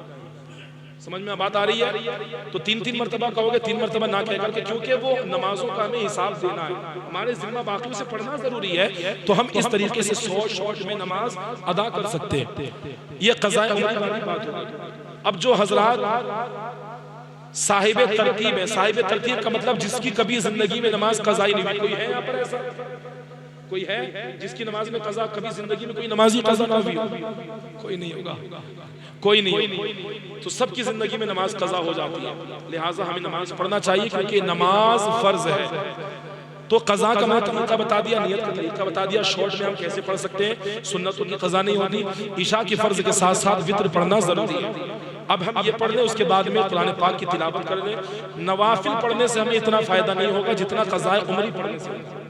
नवाफिल किन लोगों के लिए होती है? नवाफिल उन लोगों के लिए होती है कि जो लोग पंजवक्ता नमाजी होते हैं, उनके जिम्मे में कोई नमाज क़ज़ा नहीं होती, उनके लिए नवाफिल है। वो जितने नवाफिल पढ़ेंगे उनके लिए उतना ही ज्यादा सवाब है। तो नवाफिल उन लोगों के लिए है, तो यहाँ पर ऐसे लोग नहीं है, तो क़ज़ाए उम्री पढ़े। और आज 15वीं रात है, मैंने बताया था कबीले बनु कल्ब, बकरी के जिस्म पर कितने बाल होते हैं किसी को पता है? कोई शुमार कर सकता है? कोई गिन सकता है? हरगिज़ नहीं गिन सकता। कबीला बनु कल्ब जो मदीने के अंदर ऐसा कबीला था जो बहुत बकरियों को, बड़ी कसीर तादाद में वो बकरियों को पाला करते थे। मेरे आका ने फरमाया, कबीले बनु कल्ब की बकरियों के बाल से भी ज्यादा अल्लाह इस रात में अपने बंदों की बख्शिश फरमा दिया। कितनी मुबारक रात है। बकरियों के बालों से भी ज्यादा लोगों की बख्शिश होती है। लाखों लोग जहन्नम से निकाल कर जन्नत में डाले जाते हैं आज की रात। तो ये बड़ी मुबारक रात है। आज की रात में ना जाने हम में से किसका नाम लिखा गया होगा कि इस इंसान का 3 महीने बाद इंतकाल होगा। हो सकता है हम में से कोई हो। तो हम तो दुनिया की गफलत में होते हैं, दुनिया की तैयारियों में होते हैं, उधर हमारा नाम लिख दिया गया होता है। तो अपनी मौत को करीब जानो। मैं मिलादों में भी ये खौफ वाली तकरीरें इसलिए करता हूँ कि हमें जब हमारे दिलों में खौफ पैदा होगा, अल्लाह का खौफ होगा, जहन्नम का खौफ होगा, तो जरूर हम अल्लाह की इबादत की तरफ बढ़ेंगे। लेकिन होता क्या है, ऐसा कर लोगे जन्नती हो जाओगे। जन्नत अता करना ये खुदा की दस्ते कुदरत में, हमारे कहने से जन्नती नहीं हो जाओगे। हम जो कहा करते हैं अल्लाह की जात पर हम यकीन रखते हैं, भरोसा रखते हैं। अगर ये काम हमने खुदा की रजा के लिए कर दिया, हो सकता है कि अल्लाह इस काम के बदले हमें जन्नत अता फरमा दे। तो इसलिए लोगों के सामने ये बयान किया जाता है। और जो ये कहा जाता है तमाम गुनाह बख्शी दिए जाएंगे, इससे मुराद सगीरा गुनाह होते हैं, वो गुनाह नहीं होते। अब आप कह सकते हैं कि भाई आप कहते हो कि सारे गुनाह बख्श दिए जाएंगे, हमने नमाजें छोड़ी, हमने रोजे छोड़े, वो भी तो गुनाह, वो भी बख्श दिए गए। वो गुनाह हमारे जिम्मे से साकित नहीं होते, वो अदा करने ही से साकित होंगे। वो जब तक अदा नहीं करेंगे, जब तक जिम्मे में बाकी रहेंगे। जो छोटे छोटे गुनाह होते हैं वो गुनाह माफ कर दिए जाते हैं। तो मुझे उम्मीद है ये बातें आप लोगों को समझ में आई होंगी। इंशाअल्लाह जिंदगी रही तो फिर कभी आप लोगों से इस मामले में, इस मौजू पर मुलाकात होगी। अल्लाह की बारगाह में दुआ है, जो कुछ मैंने कहा, जो कुछ आप लोगों ने सुना, अल्लाह रब्बुल इज्जत इन तमाम बातों को अपनी बारगाह में कबूल फरमाए। आज की रात बड़ी मुबारक रात है, बड़ी निराली रात है, बड़ी बाबरकत रात है। अल्लाह की बारगाह में दिल से दुआ करता हूँ, अल्लाह रब्बुल इज्जत हमारी जिंदगी के तमाम खताओं को माफ फरमा दे, और आज की रात के सदक़े में अल्लाह हमारी बख्शिश फरमा दे, हमारी जिंदगियों में इजाफा फरमा दे, हमारे रिज़्क़ों में कुशादगी अता फरमा दे, और जिंदगी की तमाम मुसीबतों से अल्लाह रब्बुल इज्जत हमें छुटकारा अता फरमा दे। सभी हज़रात मेरे साथ मिलकर पढ़े, अस्तग़फिरुल्लाह रब्बी मिन कुल्ली ज़ंबिन व अतूबु इलैहि, ला इलाहा इल्लल्लाहु मुहम्मदुर रसूलुल्लाह व मा अलैना इल्लल बलाग।